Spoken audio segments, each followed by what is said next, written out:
Naririnig po ba ninyo umuulan? Okay. 11:10 ng gabi. So, basa ang buhok, hindi pa makatulog. At yeah. So, alam po ninyo, itong mga huling araw, damang-dama natin yung pagbabago ng sistema. Pagbabago na rin ng mga tao. Hindi mo alam, ewan ko, paano ko sasabihin, pero talagang spiritual talaga lahat eh. Nag-get siya po ako. Spiritual talaga lahat. Yes.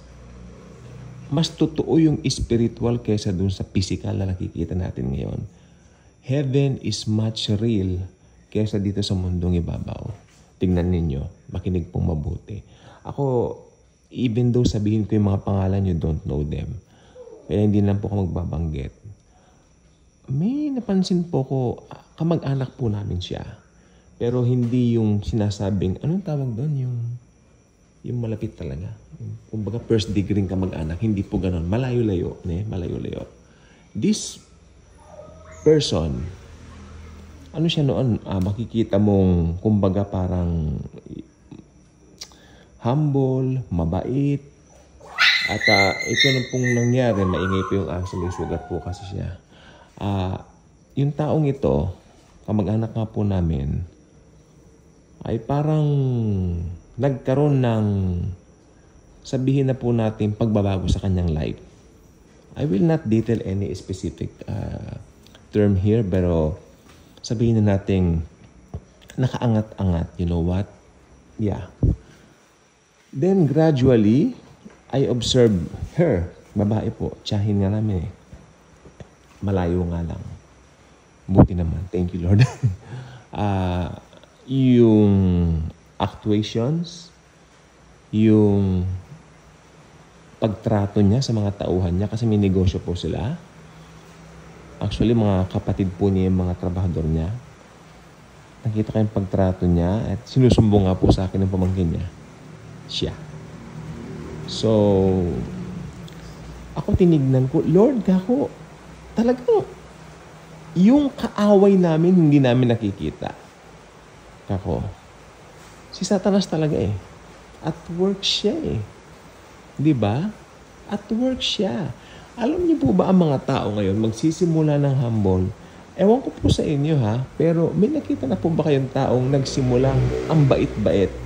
Tapos, nung naging successful, ang yabang-yabang na. Superb. I'm not saying mayabang itong balitsahin ko na rin. Pero, makikita mo yung kanyang pagbabago. Makikita mo yung actuation. Ito po ang kanyang inobserbahan ko dahil nakita ko yung pagtrato niya sa kapatid niya mismo. Hindi po maganda. Sabi ko, they started, all of them, sila, yung tama lang ang buhay. Pero ganun pa man, kahit tama lang ang buhay nila, by that mga panahon yun, nakita ko, mahal niya yung mga kapatid niya noon. Kasi bata pa siguro bata pa. Naniniwala po ba kayo pag tumatanda, nagsumasama ugali? Do you believe in that? Paki-comment naman po ba? Ang tanong ko, pag tumatanda po ba, sumasama ang ugali? Did you believe that? Makakatakot tumanda. Kasi mawawalan ka ng Siguro mas maganda sabihin natin, habang tumatanda, nagkakaroon ng mga sakit-sakit sa katawan, kaya parang umiinit ang ulo. Pero kasi mga Kristiyano tayo hindi natin claim ang sakit.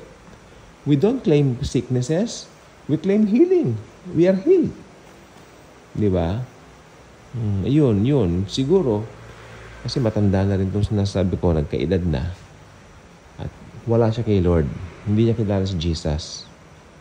I even gave this woman a Bible. Tinanggap naman niya. Nagpasalamat pa nga siya. Tagalog Bible. Yung mura lang, magandang balita, Biblia. I think 300 lang yun. Dati pa, mga ilang taon na rin. Pandemic yata.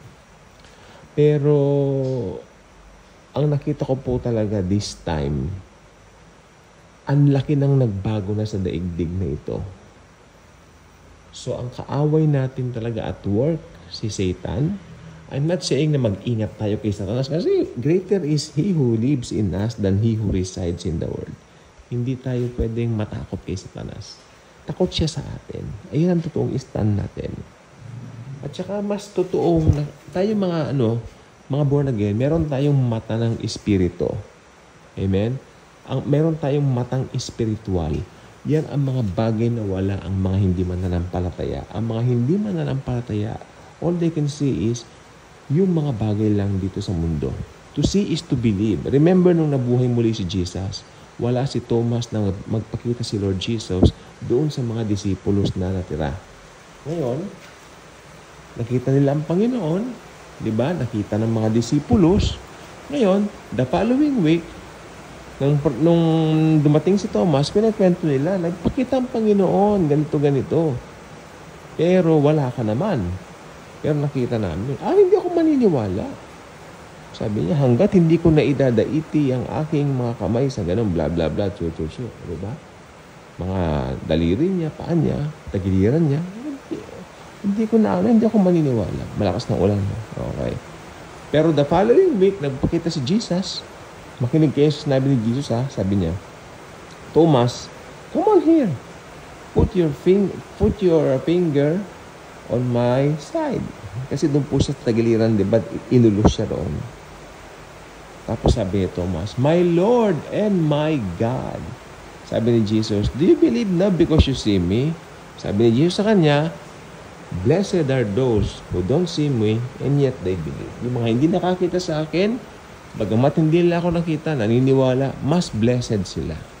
Amen? Kasi yung nakita mo nga ako, dahil nakita mo lang ako, naniwala ka. Makinig pong mabuti. Alam po ba ninyo bakit si Jesus, nung nagpakita siya doon sa dalawang lalaki naglalakad papuntang Emmaus, natatandaan niyo po yon? Yung mga lalaking ito, lugmok na lugmok. Lugmok na lugmok. Down na down sila. Nagchichikahan sila regarding doon sa mga nangyari kay Jesus, namatay siya. Ang alam nila, patay si Jesus eh. Ang alam nila, patay ang Kristo. Patay si Jesus Christ. Kaya nag-aano sila. Ngayon, si Jesus, anong ginawa niya? In-expound niya sa kanila ang Scripture. Di ba? Tapos, hindi nila nakilala ang Panginoong Jesucristo na siya pala yung kasama nila. Not until magpanggap si Jesus kunwari na parang lilihis siya ng daan niya. Ay, dito ka tumuloy, gabi na. O sige, pumasok naman ang Panginoon, di ba? Yun naman talagang plano ni Lord eh. Maganda naman. At dumampot siya doon sa loob ng bahay, dumampot siya ng tinapay, nabuksan ng kanilang mga mata, it's the Lord. How come na hindi nila nakilala si Lord during nung kanilang trip? Papaliwanag ko mamaya. Amen? Si Jesus pala yung kasama natin. Kaya pala umaalab sa atin. Makinig Kaya pala umaalab sa ating mga puso ang kanyang mga salita. Siya pala yun. Habang ini-explica niya sa atin ang mga kasulatan, nag-uumapaw at nag-uumalab ang ating mga damdamin. Yun. Yun po yun. Kaya tayo mga Kristiyano, sabik na sabik tayo sa Word of God. Pag pinag-uusapan natin yan, wow, heaven talaga. No? Okay. Si Jesus, napansin nyo, hindi siya nakilala ng mga disipulos. Pero si Jesus po yun. Kasi, si Jesus, ang ginawa niya, yung scripture ang kanilang in-expound sa kanila. Pinaliwanag niya. Anong revelation dito? Si Jesus, mas gusto niya na tignan natin siya sa Bible. Kasi maraming chika tungkol kay Jesus, maraming ganun-ganon, Da Vinci Code, mga ganon, sinisiraan siya. No. Sa Bible lang tayo tumingin. If you want to know more about Jesus, go to the Bible. Pinakita ni Jesus dito sa pangyayaring ito, sa daan patungong Emmaus, di ba? Doon sa dalawang alagad na nalulungkot dahil namatay ang Panginoon nga, akala nila patay, di nila alam buhay na yung kausap na nga at kasama na nga nila. At nakilala nga nila nang dumampot ng tinapay ang Panginoon at di ba? Binahagi sa kanila. Gusto ng Panginoong Jesus, tuwing meron tayong pinagdadaanan sa buhay, Kung gusto natin siya kausapin, let's go to the Bible. Magsasalita siya sa atin doon. Pinakita ni Jesus ang importansya ng banal na kasulatan doon. Sabi ko po kanya ng opening ng vlog natin, ang mundo po ngayon ay kitang-kita natin yung at work, ang mga spiritual forces, darkness, no? Pero may panlaban po tayo dyan. Ang mga pangako ng Panginoon na nakasulat sa Bible. Di ba? Hindi natin siya nakita, pero naniniwala tayo na ang kanyang mga salita, nandyan siya, makapangyarihan. Anyway, in the beginning was the Word, and the Word was with God, and the Word was God. Jesus is the Word of God. Amen? Kaya yung mga nagtatanong sa akin, ano nga bang itsura ni Jesus nung siya ay nabuhay sa mundo? Well, kung akong tatanungin nyo, isa siyang typical na Hudyo. Hindi po yung mga Hudyo nakikita nyo ngayon diyan sa Israel kasi yan po hindi na po mga puro. Tanda po ninyo ng AD 70 nag-scatter sila sa buong mundo, right? So wala silang tahanan not until 1948 nung marigather sila sa land na yan. Pero iba't ibang lahi na po yung mga dumating diyan. Hindi na po yan puro, ne? So ang atin pong masasabi, kung gusto natin makakita ng isang kamukha ni Jesus. I'm not saying yung mukhang-mukha niya, pero kung gusto mong makita kung anong itsura ni Jesus, kung anong itsura niya nung nabuhay siya, tumingin ka sa isang purong Hudyo. Wala na ang purong Hudyo. Well, wala nang purong Hudyo, pero may mga ganun pa rin na lahi. Yun yung mga Arabs. Diba? Mga Arabiano sa Arabia, Saudi Arabian. Tumingin kasi isang Saudi Arabian na lalaki, ganun ang features ng mukha. Amen? Ganun ang itsura. Taga-Saudi. Tsaka taga-Iran. Iraq. Ganyan.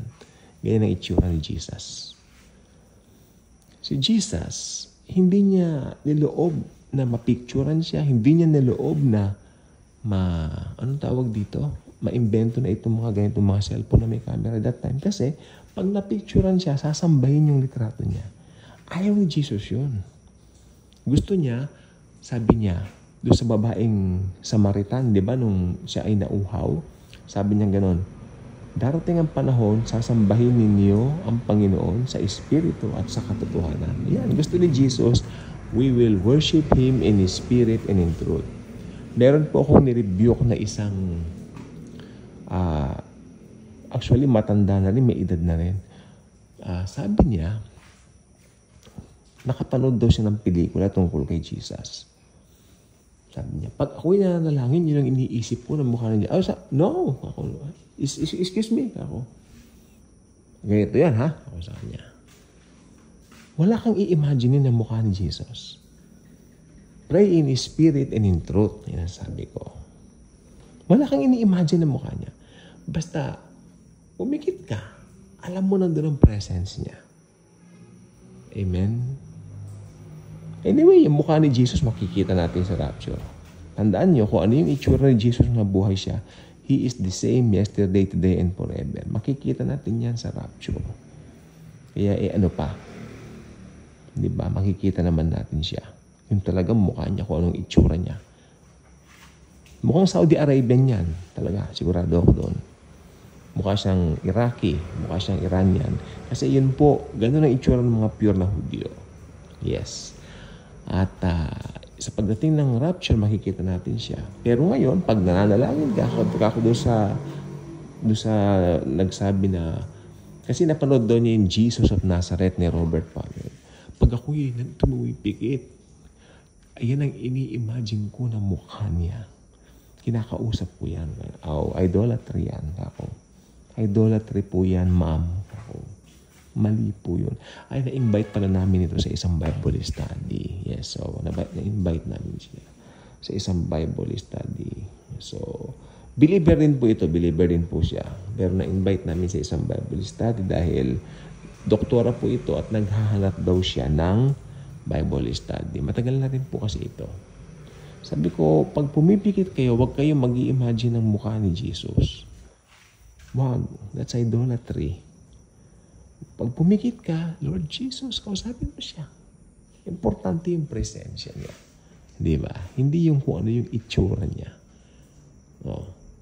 Paano yun? Pag nag-assume ka na si Jesus mahabang buhok, Pag nakita mo sa langit, halimbawa mahabang buhok, iniisip mo mahabang buhok niya na mukha siyang Amerikano. Tapos may nakita ka sa langit, hindi mo pinapansin. No, kasi ang itsura niya Middle Eastern. Tapos ang height niya 5'5", nasa langit na ha. Hindi mo alam yun pala si Jesus, naghahanap ka pa ng iba. I am Jesus, sasabihin. Look at my wounds. Oh, siya pala yun. Ganyan pala yung itsura niya, Panginoon. Oh, di ba? Kala ko ganun. Kaya, when you pray, in spirit and in truth, kasi ang opening ng vlog natin, mas totoo ang spiritual. Mas totoo ang mga bagay na spiritual ngayon, panahon na ito. Nag-iiba po ang panahon. Ako, masasabi ko lang, bago mag-rapture, talagang ibang-iba na ang panahon. May mga comparisons ako, madami, some 25 years ago. Nung maliit pa ako noon bata pa ako. Parang ang gaan-gaan kasi, alam niyo, noong mga panahon na yun, parang wala kang iniisip. Papasok ko lang ng school, may baon ka. Ngayon, di ba? Talagang, tsaka nagbago ang mundo after ng COVID. Ako, I believe in that. Kaya, yan, let's pray in the Spirit. And when we pray in Spirit and in truth. Using the name of the Lord Jesus Christ. Tandaan nyo, pag nananalangin kayo, laging may in Jesus' name. Hindi naman po ito formula. Pero mas maganda manalangin kayo from the heart. Pero lagi nandun yung pangalan ni Lord Jesus. We always use His name. We always sleep His name. Okay, bye-bye.